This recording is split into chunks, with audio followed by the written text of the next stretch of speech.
Os 7 pecados capitais.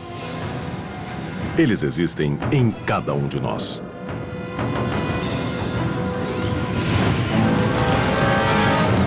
Esses pecados são fatais. Eles têm um efeito gravemente destruidor na vida espiritual de uma pessoa. Luxúria, inveja, gula, preguiça, avareza, ira e soberba. De acordo com a teologia cristã, pecar é simplesmente pensar nesses pecados capitais. A Bíblia diz que o resultado do pecado é a morte. Cada um desses pecados tem uma história secreta revelando como eles se tornaram capitais. Os 7 pecados capitais tiveram um enorme impacto na história, na sociedade e em nossas almas.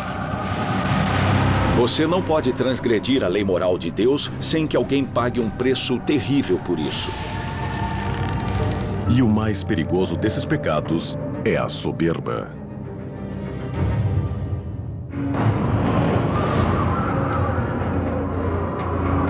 Os 7 pecados capitais são um conceito cristão importante, apesar de não aparecerem na Bíblia.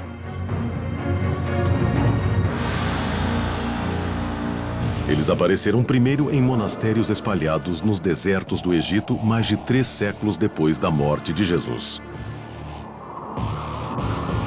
Em aproximadamente 375 d.C., um monge cristão chamado Evagrius Ponticus deixou a cidade pecaminosa de Constantinopla para entrar para um monastério.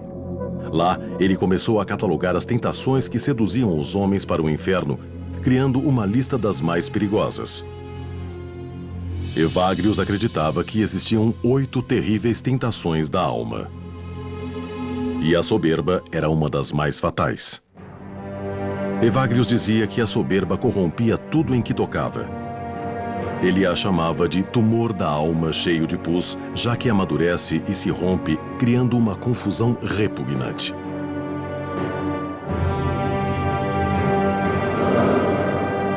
Os 7 pecados capitais evoluíram totalmente em torno de 590 d.C., quando o Papa Gregório o Grande reexaminou a lista de Evagrius, 590 d.C. Ele os reduziu a 7, mudou seus nomes de tentações para pecados e os intitulou capitais: luxúria, inveja, gula, preguiça, avareza, ira, soberba. Para o Papa Gregório, a soberba era o pior dos 7 pecados capitais, o que continha a semente de todo o mal. Ele escreveu: soberba é o início de todos os pecados. Mas o que é a soberba? E por que ela é considerada tão maligna? Soberba é definida como uma forma de arrogância, vaidade e um senso exagerado da própria importância. De acordo com teólogos, a soberba faz uma pessoa sentir que não precisa de Deus. Os vícios trabalham juntos, subordinados a um vício principal. O principal de todos, é a soberba.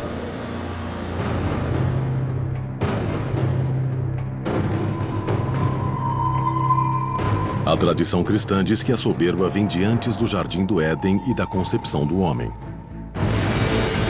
Ela manchou o tecido da criação do início dos tempos até o nascimento do próprio diabo.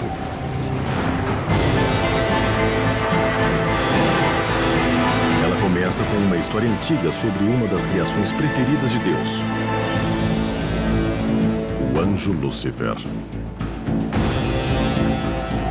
Lúcifer era um anjo e se questionava por que ele não era o preferido de todas as criações de Deus. Lúcifer queria ser tão poderoso quanto Deus.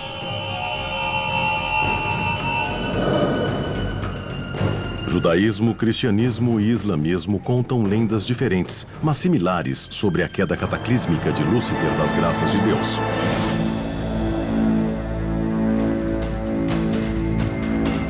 Na escritura islâmica, Shaitan, ou Satanás, era soberbo demais para obedecer à ordem de Deus de se curvar diante de sua melhor criação, Adão. Ele diz: sou melhor que Adão. Sou criado do fogo e do Espírito de Deus, enquanto Adão é criado do pó. E foi sua soberba esse desejo de se elevar ao nível de Deus que resultou em sua queda.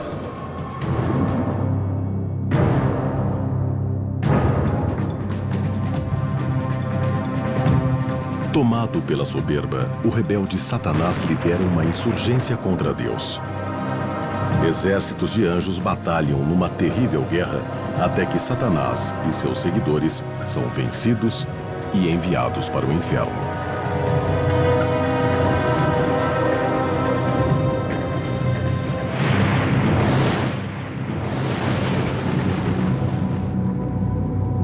Derrotado, a criatura mais amada por Deus, Lúcifer, cai dos céus e se torna a encarnação do mal, Satanás. Essa é uma das histórias religiosas mais fortes, só que não está na Bíblia. A queda de Satanás vem de lendas antigas reunidas entre a criação do Velho e do Novo Testamentos. Apesar de não estar na Bíblia, a história é uma parábola poderosa sobre a destruição causada pela soberba. Os anjos não caem pela luxúria, pela avareza ou pela preguiça. Eles caem pela soberba. É ela que pode separar com mais eficiência os mais sagrados de Deus. Quanto a isso, nós temos uma condição parecida com a do anjo caído. Porque ele é um anjo que também foi afastado de Deus. A rebelião de Satanás continuou quando ele prometeu envenenar a maior criação de Deus, o homem. Satanás deixou seu trono infernal para seduzir os novos habitantes da terra, Adão e Eva. A mesma soberba que causou a ruína de Satanás agora o beneficiaria em sua busca obscura. Lá, no Jardim do Éden, sua tentação provoca a queda do homem através do pecado original da soberba.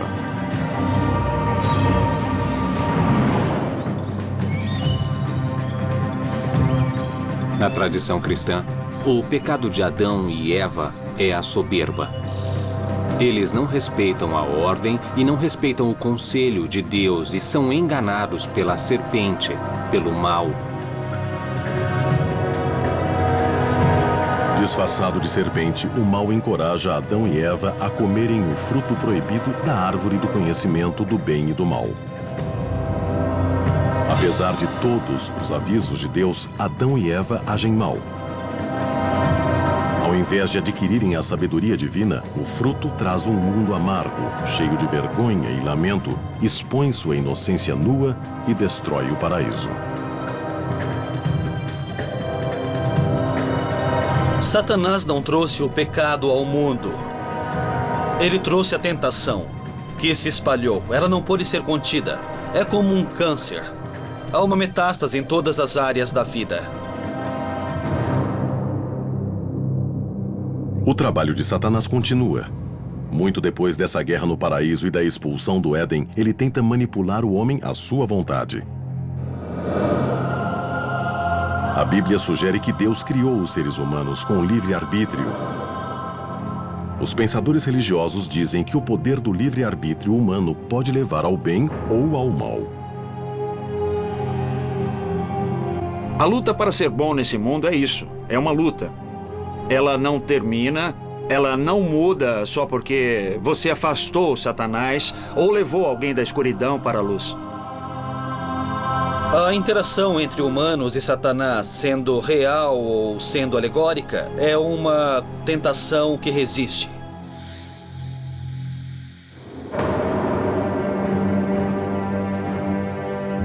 Em toda a história, até o mais devoto dos homens pode ser seduzido para o pecado. Quando o monge cristão Evagrius Ponticus criou sua lista, havia 8 pensamentos malignos. E a base deles era a soberba. A soberba, inicialmente, era tão grande e tão importante que era contada em dobro como se fossem 2 pecados. Evagrius a separava em dois vícios diferentes: vaidade e soberba. Os dois mais perigosos eram os pecados da vaidade e da soberba. Vaidade é uma forma de egocentrismo. Na vaidade, o que uma pessoa faz é usar outras pessoas como forma de valorizar seu próprio ego. Eu preciso de você só porque você diz o quanto sou maravilhoso. Evagrius acreditava que a vaidade interferia na santidade. E escreveu: a oração de quem ama a popularidade não alcançará Deus. Enquanto o vaidoso se preocupa com a opinião dos outros, o soberbo se concentra somente em si próprio. Soberba é o pecado da autossuficiência, onde não há necessidade de Deus. Quando se questiona o lugar de Deus e se pressupõe que, de certa forma, temos uma posição mais elevada que a que nos cabe, isso é soberba. Em 590 d.C., o Papa Gregório o Grande deu novos ares às 8 tentações de Evagrius. Ele acreditava que o número 7 tinha um significado divino. O 7 era tradicionalmente visto como um número sagrado poderoso.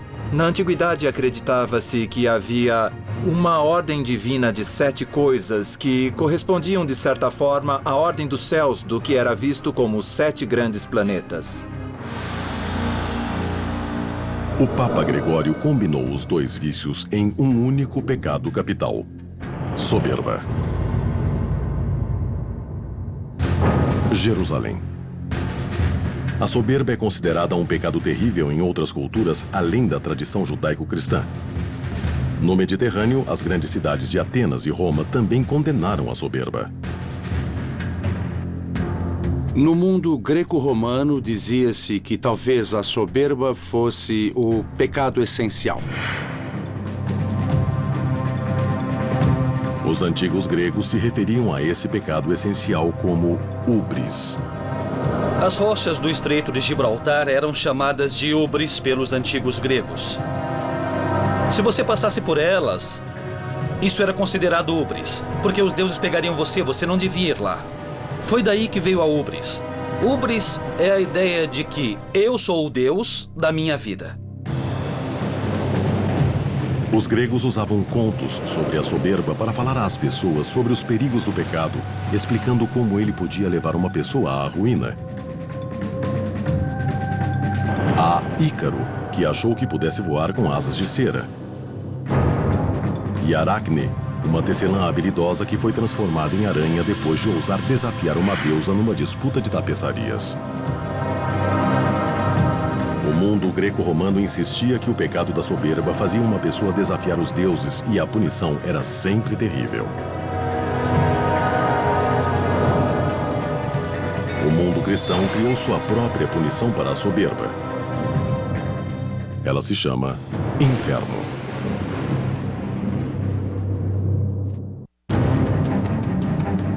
Os 7 pecados capitais foram considerados um guia moral para os cristãos durante séculos.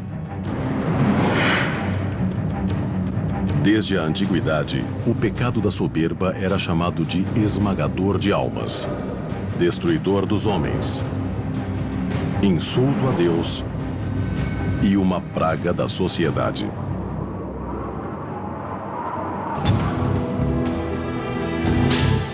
A evolução da soberba seguia junto à de Satanás. Acreditava-se que ele e seu exército de demônios eram anjos caídos.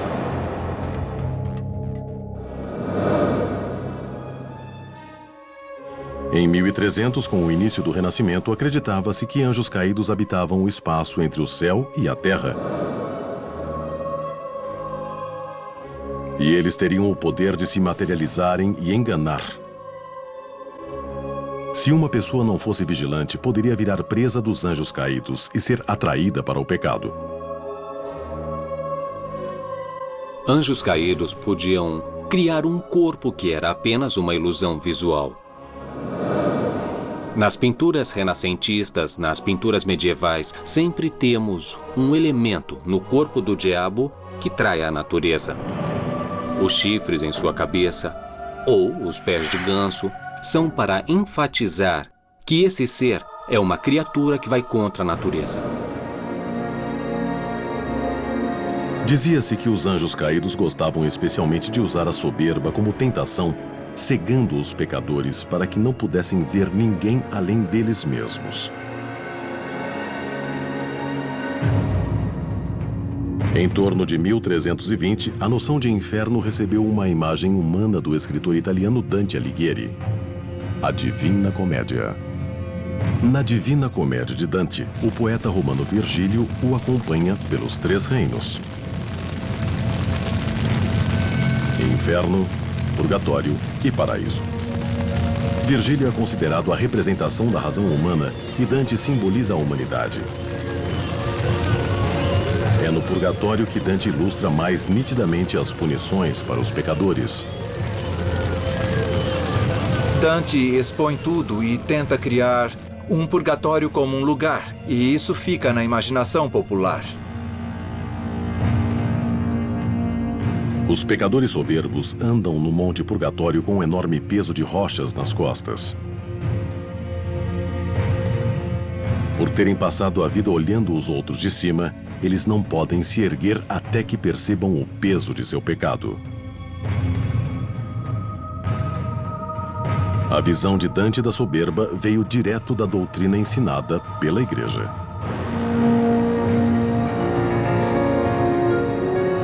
Tradicionalmente, católicos não podem ser soberbos. E também não podem adquirir coisas demais. Devem ser modestos.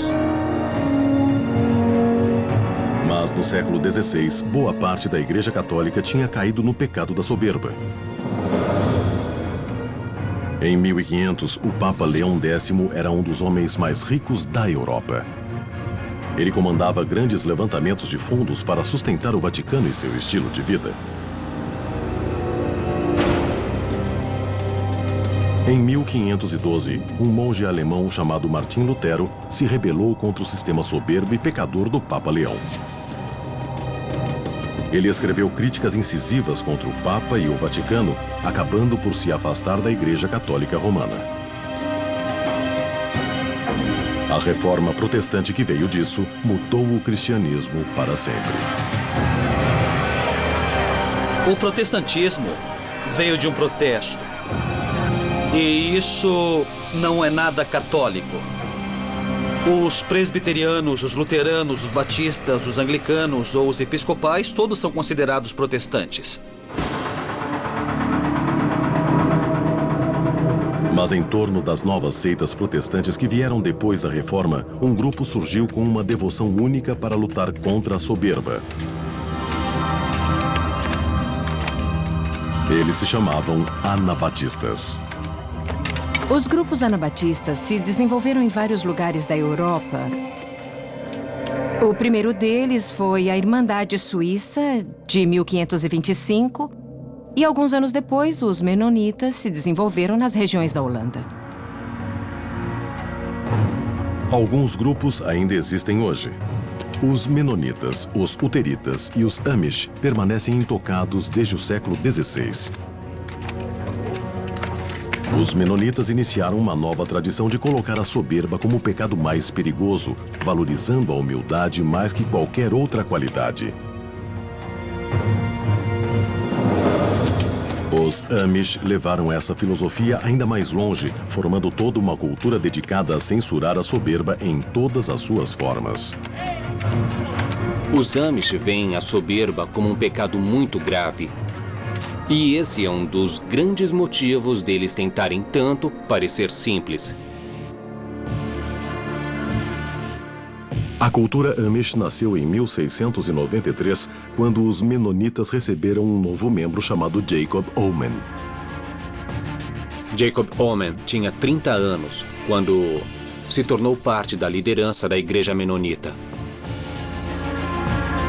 Oman era um pastor poderoso e carismático que insistia que os pecadores deviam ser afastados da comunidade religiosa.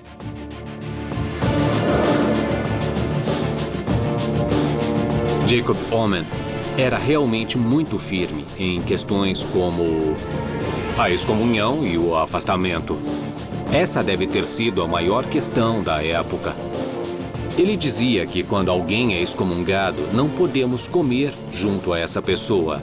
Se ela é casada, não haverá mais relações sexuais entre marido e mulher. Se essa pessoa é excomungada, você a isola e não faz nada junto a ela, até que ela se arrependa, então volte e queira se reunir. Jacob Omen foi o criador, 300 anos atrás, de tudo que agora vemos por todos os Estados Unidos na cultura Amish.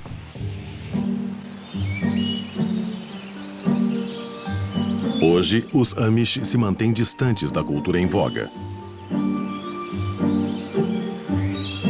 Fora da igreja, eles lutam contra o pecado da soberba usando roupas simples, trabalhando duro e rejeitando o que consideram mundano. A cultura encerra a educação aos 14 anos. Nesse período, os Amish acham que um aluno sabe tudo o que precisa para contribuir para a comunidade. Eles usam poucas máquinas facilitadoras do trabalho porque acreditam que a tecnologia só leva a pessoa a querer mais. Mais espaço, mais equipamentos, mais problemas e, por fim, leva a mais soberba. Mantendo tudo pequeno, simples, para que você possa arar com cavalos e não deixar sair do controle. Seu desprezo pela soberba pode ser visto em todas as partes de suas vidas. Eles resistem a serem fotografados. A vaidade, afinal, é uma forma de soberba. Até as bonecas das crianças não têm rostos. Pequenas demonstrações de soberba, como se gabar ou ser grosseiro, exigem que a pessoa se desculpe diante da congregação. Mas a soberba, mesmo como desafiar uma autoridade, pode garantir punição severa, como era no tempo de Jacob Omen.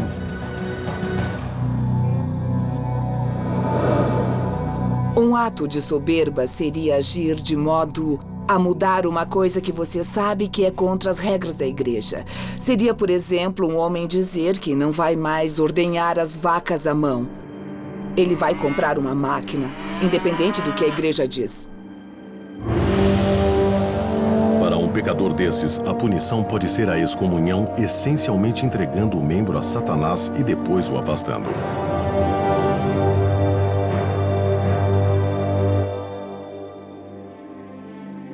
Apesar de seus esforços, os Amish não são imunes à soberba.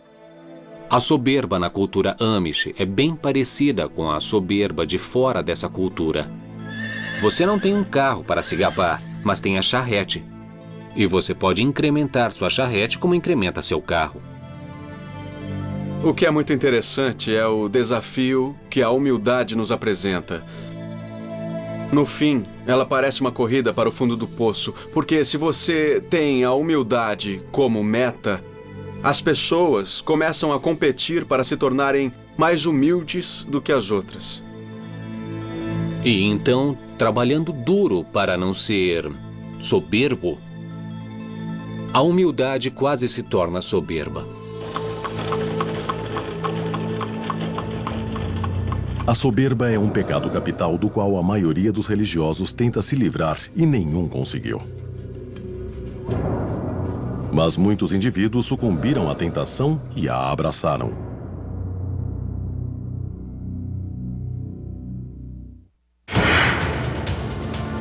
Os 7 pecados capitais são uma tradição com séculos de existência que dita o mal que tenta a alma humana. E a soberba sempre foi considerada o pecado principal. Para o bem e para o mal, a soberba alimenta o motor da história.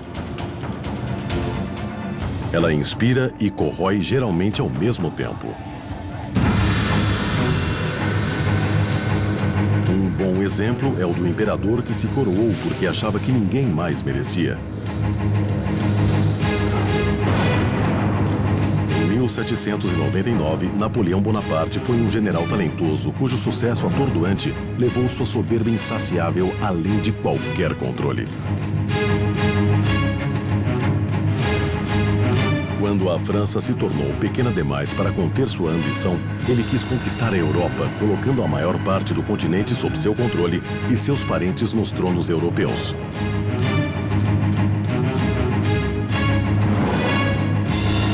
Se acreditando invencível, o imperador liderou tropas de 500 mil numa invasão mal planejada à Rússia. Mas quando ele quis abarcar o mundo inteiro, seus inimigos revidaram. Napoleão foi forçado a abdicar e foi exilado na ilha de Elba em 1814. Ele escapou, reconstruiu seu exército, mas foi destruído em Waterloo em 1815. Ele morreu no exílio na ilha de Santa Helena. Waterloo se tornou para sempre o grande símbolo de derrota e da destruição do pecado da soberba.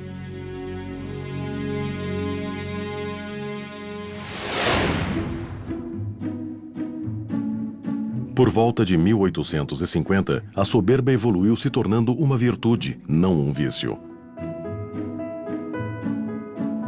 Uma nova geração de líderes destemidos surgiu quando a Revolução Industrial chegou à América e a sociedade saiu da agricultura para a indústria.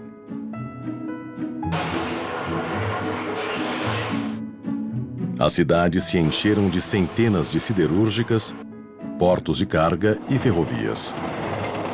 Essa era de oportunidade também transformou homens modestos em magnatas. Podemos pensar em Andrew Mellon, Andrew Carnegie, Cornelius Vanderbilt. Os barões ladrões eram, de certa forma, brilhantes homens de negócio que tiraram vantagem dessa nova mudança e acabaram ganhando muito dinheiro nisso. Eles foram homens que ficaram muito ricos, incrivelmente ricos, algumas vezes rápido demais. Um dos barões ladrões mais famosos foi William Randolph Hearst, que fez milhões com seu império editorial.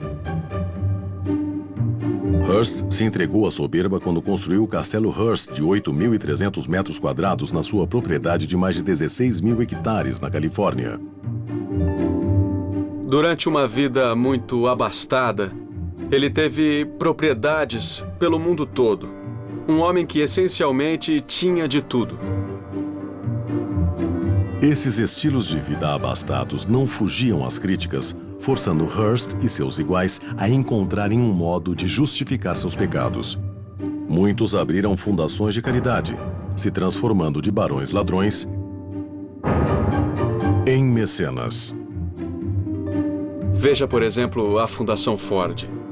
Para continuar mantendo tamanha riqueza material e a aprovação pública, você precisa fazer alguma coisa para ajudar a sociedade. Precisa mostrar que não se considera uma pessoa superior. Você só é melhor nos negócios.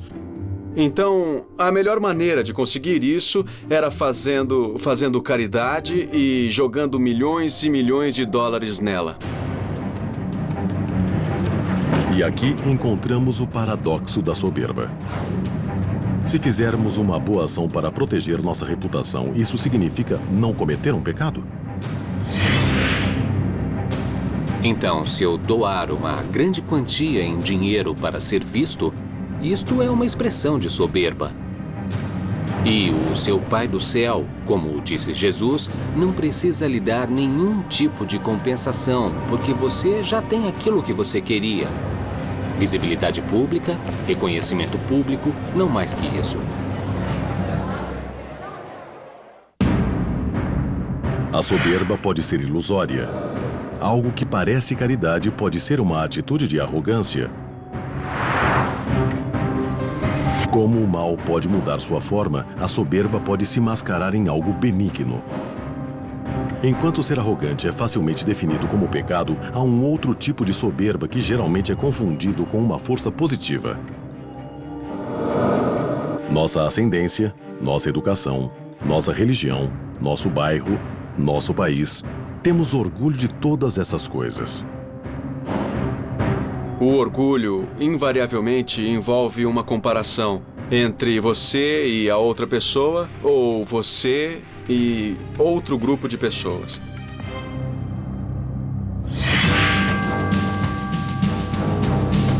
Alguns podem dizer que patriotismo e orgulho racial são ruins. O mesmo egoísmo que atinge um indivíduo pode ser ampliado em um grupo. Quando nações começam a acreditar que merecem mais, isso pode levar a um inferno na Terra. E o orgulho de uma pessoa pode ser o desencadeador disso. Foi o orgulho de Hitler que o catapultou de uma infância sem brilho na Áustria a um poder quase internacional. A autoridade de Hitler no comando atraiu um forte círculo de admiradores devotos que compartilhavam de sua visão. Os nazistas conquistaram o controle da Alemanha e depois de todo o oeste da Europa.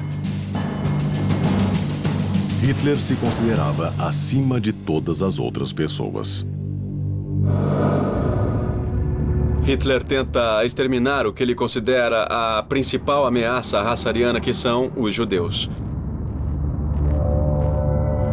O sucesso para Hitler significava o terrível extermínio dos outros. Verificamos durante uma luta muito penosa no leste e oeste da Europa que a soberba de Hitler acabou não só com ele, mas também com seu sonho de uma superioridade ariana. Hitler se foi, mas sua filosofia ariana continua como uma lição violenta sobre a soberba descontrolada. A soberba é tão arrebatadora quanto traiçoeira. Aqueles que caem em seus encantos, não importa como, encaram a danação eterna.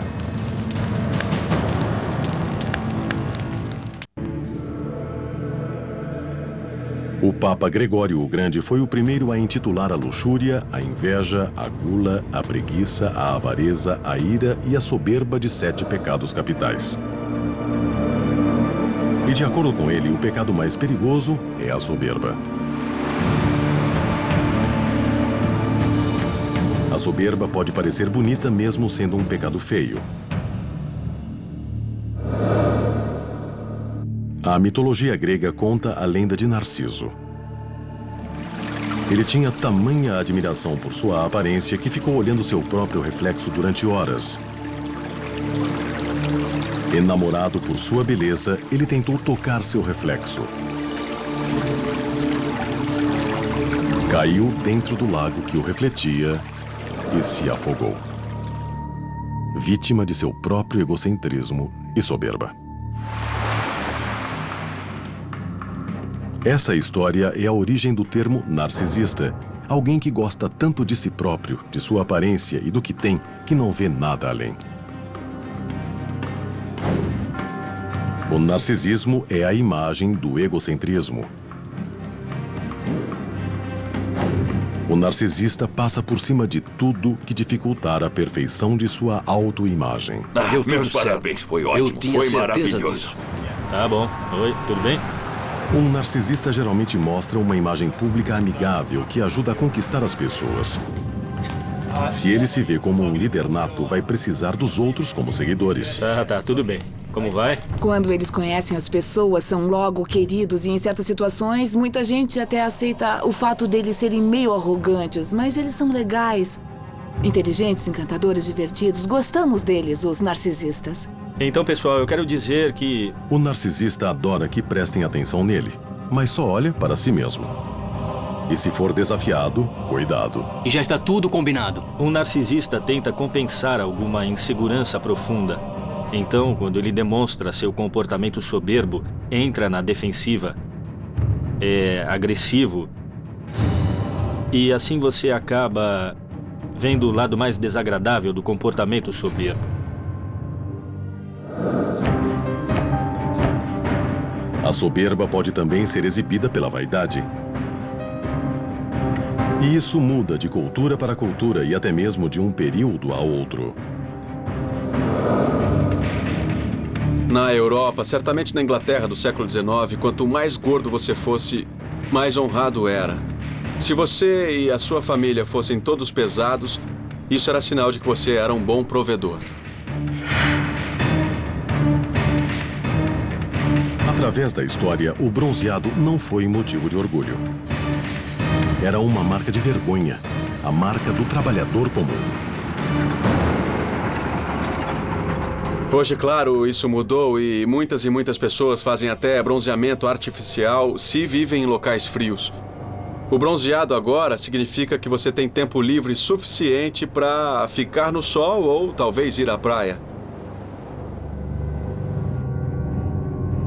Mas em meados do século XX, a soberba se tornou motivo de orgulho. Uma das boas coisas nos Estados Unidos é que não só podemos, mas somos encorajados a ir além da nossa classe, a sairmos de um gueto para o palco da Broadway. E o único modo de fazermos isso é pela soberba. Nesse sentido, a soberba é uma virtude, porque ela pode promover suas conquistas. Ela é associada à motivação das pessoas a fazerem melhor. Por essa perspectiva, a versão religiosa tradicional da soberba como pecado está errada. Para o religioso, o caminho para o pecado da soberba sempre levou ao inferno. Parece que muitas pessoas agora ignoram esse conceito. É muito fácil prestarmos atenção a passagens das escrituras cristãs que nos dizem que Deus perdoa tudo e até ignoramos as passagens que se referem ao inferno. Durante séculos, as almas humanas foram vistas como prêmios na batalha eterna entre os anjos sagrados do céu e os demônios que serviam ao mal. Agora, essa imagem parece um pouco envelhecida com o tempo. Hoje, na verdade, nós enfatizamos menos a influência angélica do nosso lado e mais o nosso livre-arbítrio. No livro de João, a Bíblia define o pecado como a falta de regras. Mas numa sociedade em que a filosofia principal é se você se sente bem, faça, e que a soberba é positiva, não há espaço para se considerar a soberba um pecado. Ou talvez, celebrando a soberba, tenhamos apagado a ideia de pecado totalmente. Gregório o Grande acreditava, como muitos teólogos cristãos depois dele, que cada um dos 7 pecados pode ser reduzido à soberba.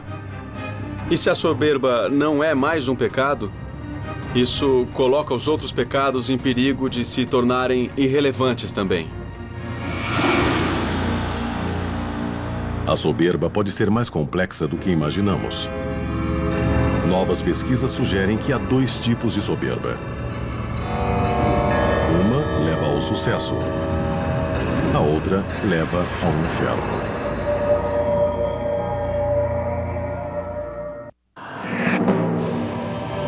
Os 7 pecados capitais foram o guia moral do cristianismo durante séculos. Uma lista de pensamentos e atos que, quando praticados, levam ao inferno. E a soberba sempre foi considerada o mais perigoso dos pecados. A psicóloga Jessica Tracy descobriu que o pecado da soberba tem 2 faces. Se pensarmos na soberba, acho que a maioria de nós, a maioria dos americanos, pensa nela como orgulho. O orgulho é algo que buscamos, e isso podemos chamar de soberba autêntica. Essa soberba autêntica é associada a sentimentos positivos como produtividade, confiança e realizações. O que chamamos de soberba é a ubris. A soberba associada à ideia do pecado capital é a arrogância, o egocentrismo e a presunção. Um tipo de soberba vem da retidão. O outro é um demônio da ilusão. E às vezes não sabemos dizer qual é qual. Tá bom. Oi, tudo bem? Essas dimensões são consideradas crônicas. Algumas pessoas tendem a vivenciar a soberba autêntica. Outras pessoas tendem a vivenciar a soberba ubrística e são pessoas diferentes. Sem pensar, somos naturalmente atraídos para a soberba autêntica. E temos repulsa à soberba ubrística. Rick Henderson, um jogador de beisebol, é um grande exemplo, porque quando ele bateu um recorde, ele disse: "Eu sou o maior", e ele foi atacado por isso. As pessoas odiaram aquilo. Martha Stewart, considerada culpada. Também faz parte de nossa natureza ter prazer vendo a soberba sendo punida. Há uma soberba que tem satisfação em esmagar os rivais ou os outros. Isso não é virtude, isso é o pecado da soberba. Por outro lado, a soberba autêntica constrói o prestígio. E esse é um ingrediente essencial para se vencer na sociedade humana. Se uma pessoa é boa em algo, ela tem orgulho de suas habilidades e as passa adiante. É por isso que a aprovação de celebridades e a propaganda com elas funciona. Temos uma psicologia do prestígio que diz que ela é boa naquilo. Tiger Woods pode vender carros por esse motivo. Alguns de nós se rendem à soberba, outros lutam contra ela. Mas todos somos infectados. É uma doença que dura uma vida, e talvez até além, porque o pecado pode estar codificado em nosso DNA.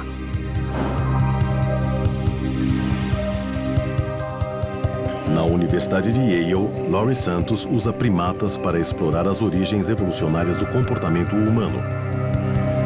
Ela descobriu que macacos prego exibem um comportamento muito parecido com o da soberba humana.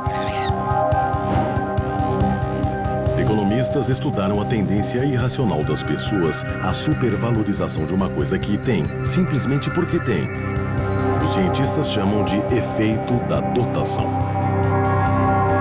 Psicólogos formaram a hipótese de que um dos motivos do efeito da dotação é porque os objetos que você tem levam a alguma qualidade sua. Você tem uma sensação de soberba com aquele sofá velho e usado ou com a casa que tem? Por nos valorizarmos muito, nossa mais-valia esbarra nas coisas que temos.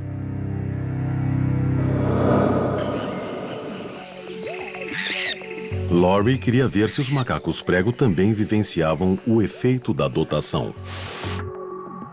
Na mesma quantidade, um macaco preferiria o cereal que ele já tem ao invés da maçã que pode conseguir facilmente? Porque as comidas são equivalentes, você espera que os macacos queiram metade dos cereais e metade da maçã, mas acontece que eles não escolhem isso. Na verdade, quando os macacos são donos do cereal, eles tratam o cereal como alguma coisa valiosa. Você tem que dar muito mais em maçãs para que eles desistam do cereal. Os macacos pregos, como as pessoas, parecem se orgulhar das coisas que possuem.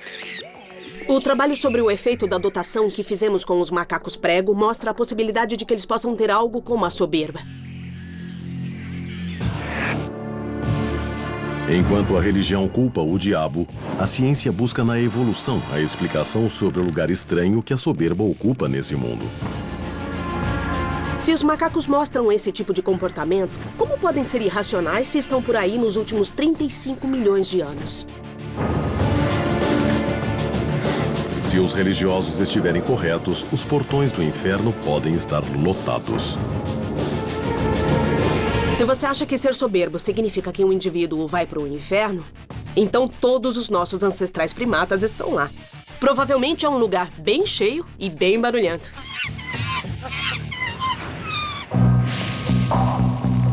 Sendo os portões do inferno feitos só para humanos ou não, é difícil ver o pecado da soberba como um ingresso para lá. A natureza da soberba é mais complicada que isso.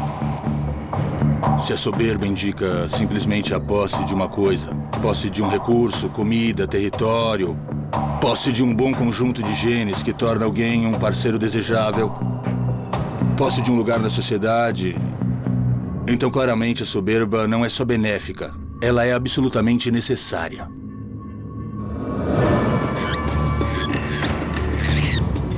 O que é o pecado da soberba? É uma questão que afeta todos os 7 pecados capitais. Apesar de descobertas na ciência e na sociologia, o mal permanece um mistério. Por esse motivo, os 7 pecados capitais são relevantes hoje, tanto quanto eram no início dos tempos.